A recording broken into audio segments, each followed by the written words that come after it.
of questions that were submitted by readers of the East Greenwich Patch, and as someone who covers the General Assembly for ABC6, I have my own list of questions, and so we will kind of mix and match as we go forth here.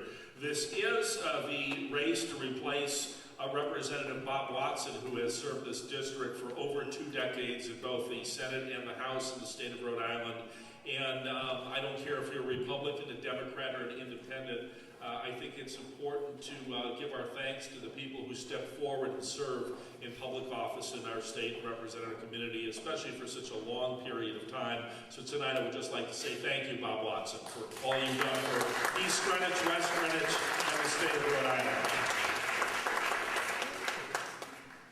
And there's no more time to run a write-in campaign in case you have a change of heart here, Bob. All right, let's begin. We're going to start with the first question here, and this is one I'm sure that is of concern to everyone. And we will go 1, 2, 3 in the order here, and then we will, like I say, get responses and switch the order on the next questions. We had the 38 Studios debacle here in Rhode Island with Kurt Schilling's video game company, and that has led to questions about what should be done to the Economic Development Corporation, the EDC. Some think it should be abolished, some think it should be revamped, others have thought about moving it into the governor's office as a cabinet position. So we'll start with Mr. Schwager. What do you think should be done with the EDC? Well, first I just want to thank our sponsor, the crowd, for coming out tonight. This is called The Great Debate. I'm not sure if I'm supposed to be Abraham Lincoln or William Douglas, but in the Great Debate, each candidate got to start out with a 1-hour speech, so I'm going to begin now. We have coffee in the back, don't we? There was also an hour and a half rebuttal. I'm not going to go now. And the EDC question is just part of the whole bigger picture. The bigger picture is what is the economic strategy for Rhode Island. We need to have a strategy. This state does not have a plan for economic development. So we really need to step back and look at the big picture. How do we develop a plan for economic development for Rhode Island? Right now, there are a number of really exciting, interesting ideas that are being out in the public forum. The public is hungry for change, and there are so many groups now that are putting ideas into the public forum. We have, you may have heard about the Make It Happen Rhode Island. The Rhode Island Foundation brought together so many people, they had to move out of the original venue and hold it down at the Crown Plaza to get ideas on economic revitalization. We've had testimony by RIPEC in front of the State Senate and House committees about how to change EDC, how to change economic development in the state. RIPEC is proposing a Secretary of Commerce, an individual who has broad authority over economic development inside the government. That person, I hope I'm not over time. That person doesn't look at just economic development, but looks at general issues that affect the economy, such as education, infrastructure. So that is one idea that's out there. There's another program, Rebooting the Rhode Island Economy. Gary Sass, was one of our East Greenwich residents, was an author of that. And Gary and his group in this Rebooting Rhode Island talked about an economic development plan where you had a government sector which made government efficient, flexible, innovative. Now, how many of you think of government as efficient, flexible, and innovative? That's the idea, changing the culture of government. So we have that piece. Then we have a think tank. Use our universities, use our academic institutions, use the Institute of Public Leadership at Bryan University. What are the best practices? What works as far as tax breaks? What works as far as incentives? Let's see what some of our other candidates here have to say. There'll be time for rebuttal. We can come back, Mark. Mr. McDonough, your thoughts on it? Feel free to disagree and differentiate and give specifics that might make you stand out from the other candidates as you give your answers on this.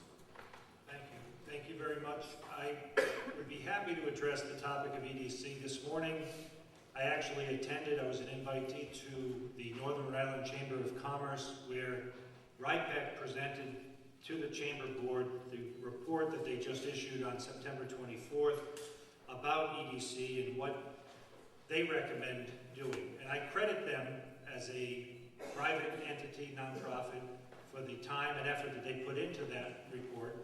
And when it was released, I studied that report as thoroughly as I could without my eyes glazing over at the charts, etc., of the format of our state government.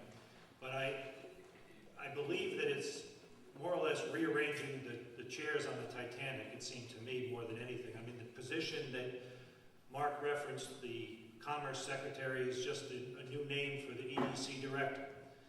I do believe we need an entity like EDC, but what we need are business people in this state involved in our government, and that's why I'm running for this position.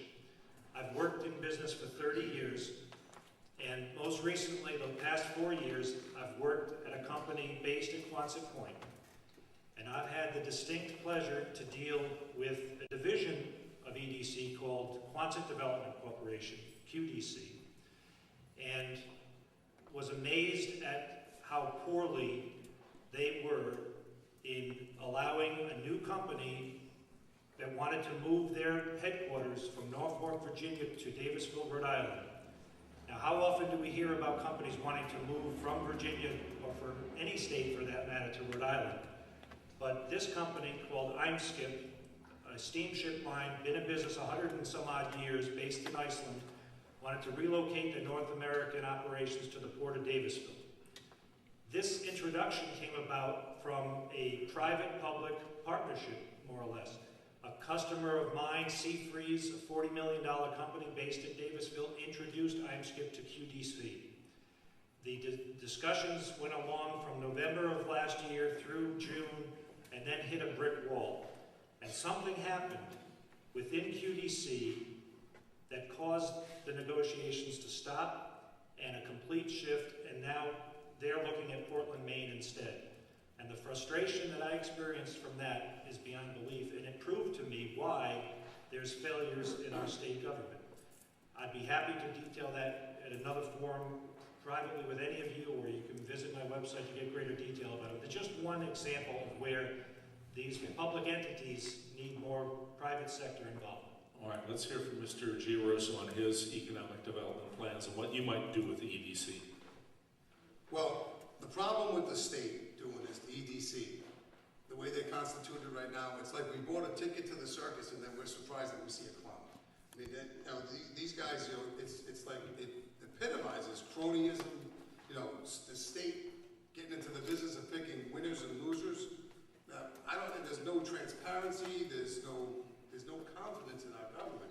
And I don't know what the process was, but I'll have to say it had a lot to do with the majority rule. I mean, 85% of our General Assembly is the same party. And whether you're a Democrat or a Republican, it doesn't matter.